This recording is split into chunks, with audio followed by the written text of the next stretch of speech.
the things people didn't want me knowing. So I remember the same, and reading these more like sex positive.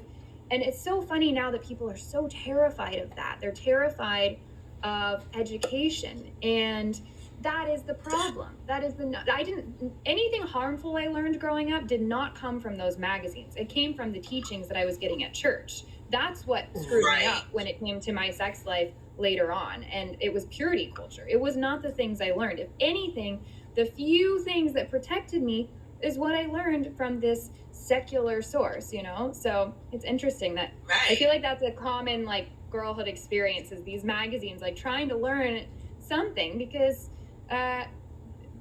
you know, even you grew up secular, and still like it's such a taboo thing to educate women on their own bodies and their own sexuality, and yet it is so deeply important.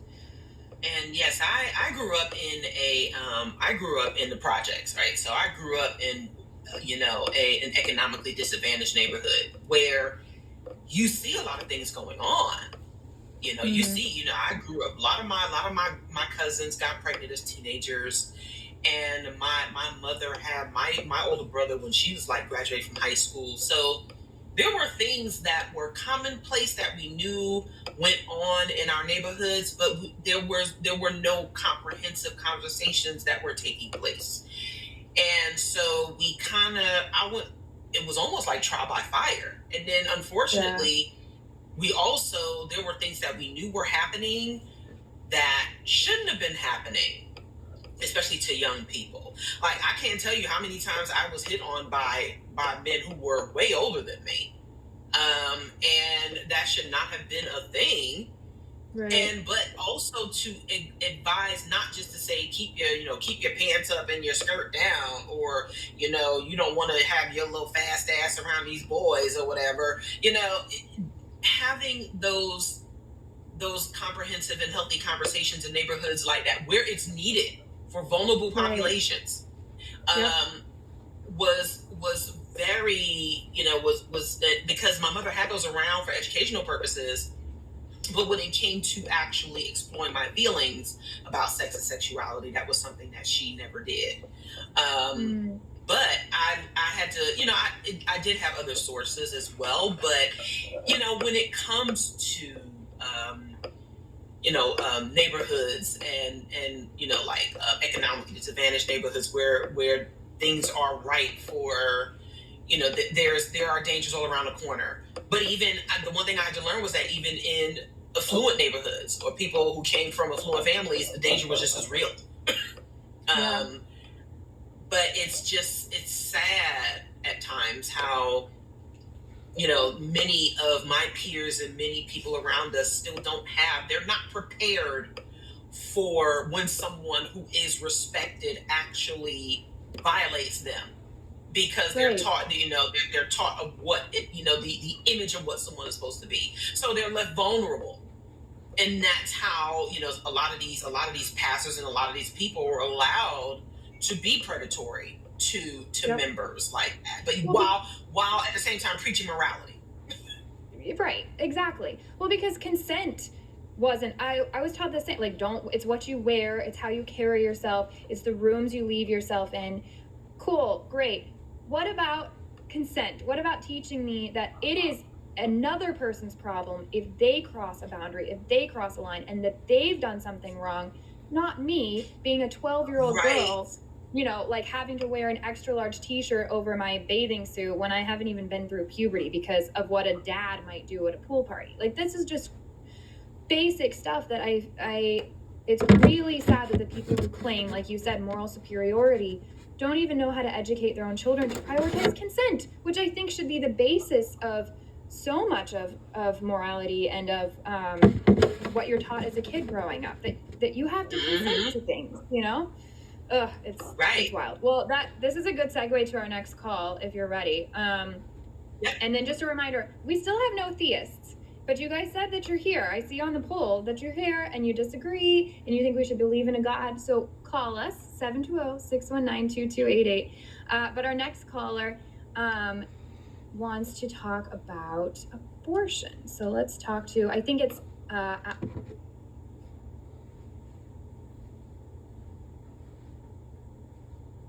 Hold up. You're not seriously going to start asking me about my political opinions, are you? Avila or Avila? I'll let her tell us how to say her name. Hello, can you hear me? Hey there. Yes, how do you say your name? I don't want to say it wrong. It's fine, it's Avila. Avila. That's what I was. Beautiful. Yeah, so I want to stay out of the way. How are you, Avila? I'm good, how are you? Good. What do you want to talk to us about tonight? Yeah, so honestly, I don't even know where to start. Like this honestly took place like a couple hours ago, so like I'm still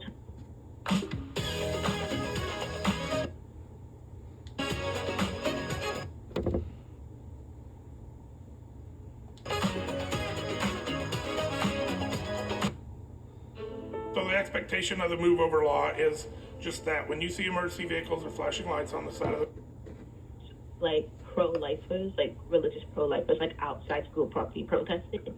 First of all, they're not allowed to do that. I don't even know like what the hell was happening because you're technically not supposed to be on school property doing stuff like that. And they were handing out pamphlets of like anti-abortion pamphlets, and I was flipping through this act. Like what? The students outside and trying to explain them, and You're like, cutting out a little bit. Can you hear me?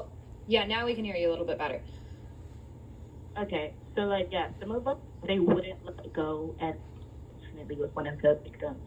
So it railed into a conversation of just like what like but what I wanted to talk about is I wanted to know like what were your thoughts and insights like on abortion in general, because a lot of what they brought up was that basically that personhood doesn't matter, and it didn't matter like what stage the fetus was at, is that like we all had humanity, and the basic thing that you could do is give the fetus like a right to life. Kermit listens intently, his expression becoming more pensive. Kermit, okay, I understand that you want to know where I stand on the issue of abortion in general. It's a complex and emotional topic, but it's important to have a thoughtful discussion about it. It seems like they argued that personhood doesn't matter and that the stage of the fetus doesn't matter. Instead, they believe that all humans have a basic right to life, correct? Because like we're all people and we all deserve to at least be born, right? And it's like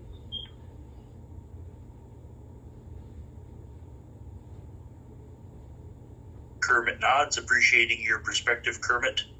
Yes, I understand where you're coming from. Everyone being cool and deserving to be born is an important point.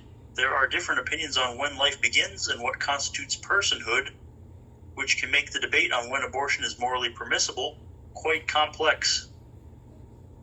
I don't really care about somebody else's personal Yeah. moral convictions when it comes to abortion, because they can decide what they want to do. That's up to them. I care about the legality. I care about what we agree as society to hold as a standard for all of us to stick to. And the bottom line is you cannot legally force somebody to give up their body to anybody else. I don't care if it is a 6-week-old fetus, and I don't care if it is a 60-year-old man. You cannot legally force me to hook my body up to donate my body to keep that being alive. Kermit considers your statement, a serious expression on his face. Kermit, yes, the legal aspect of abortion is a crucial factor to consider. You're correct that, legally speaking, it's not just about individual moral convictions, but also about societal agreements and standards. And you're right that under the law, nobody can be legally forced to donate their body to keep another being alive, regardless of the age of the being. This is a fundamental principle of bodily autonomy and personal freedom. And so that's why I don't care about the morality of if you have a problem with it. If you have a problem with having an abortion, don't get one. Fully support that. That's fine. But to try to legislate a person's body in that way is you're trying to give special privileges to a fetus that we would never give to another human.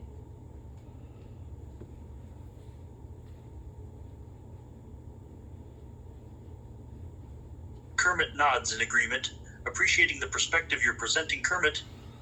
Yes, that's a valid point. Personal beliefs on the morality of abortion are certainly important, but they should not dictate the laws regarding bodily autonomy. The key issue here is that the fetus is being granted special privileges that would not be allowed in any other circumstance, which violates the principles of equality and individual freedom.